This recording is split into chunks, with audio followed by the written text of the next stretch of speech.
একটি কুকুর খাবারের সন্ধানে এক বাস স্ট্যান্ডের এদিক ওদিক প্রতিদিনই ঘুরে বেড়াতো।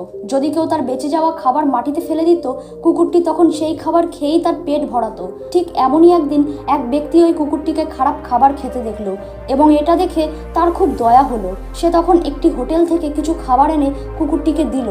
কুকুরটি যখনই খাবারগুলো দেখলো তখন সে তাড়াহুড়ো করে খাবারগুলো খেতে লাগলো, কারণ সে এর আগে কখনোই এত ভালো খাবার খায়নি। কুকুরটির যখন খাওয়া হয়ে গেল তখন সে ওই ব্যক্তিটির দিকে মন খারাপ করে তাকাতে লাগলো। এরপর ব্যক্তিটি তার বাইকে করে চলে গেল এবং ওই কুকুরটিও তার বাইকের পেছন পেছন দৌড়তে লাগলো। এরপর সে বাইকটি তার বাড়ির কাছে রেখে ঘরের দিকে যাচ্ছিল। ঠিক তখনই সেখানকার এক পাগল কুকুর তাকে কামড়ানোর জন্য তার কাছে দৌড়ে গেল, কিন্তু সেই কুকুরটি যখন এটা দেখলো তখন সে ওই ব্যক্তিকে বাঁচানোর জন্য ওই পাগল কুকুরটির সাথে লড়াই করতে লাগলো। এরপর ওই পাগল কুকুরটি সেখান থেকে পালিয়ে গেল। বন্ধুরা, পশুদের ভালোবাসা দিলে তারা তোমার জন্য নিজের জীবন দিয়ে দেবে, কিন্তু কখনোই বেইমানি করবে না।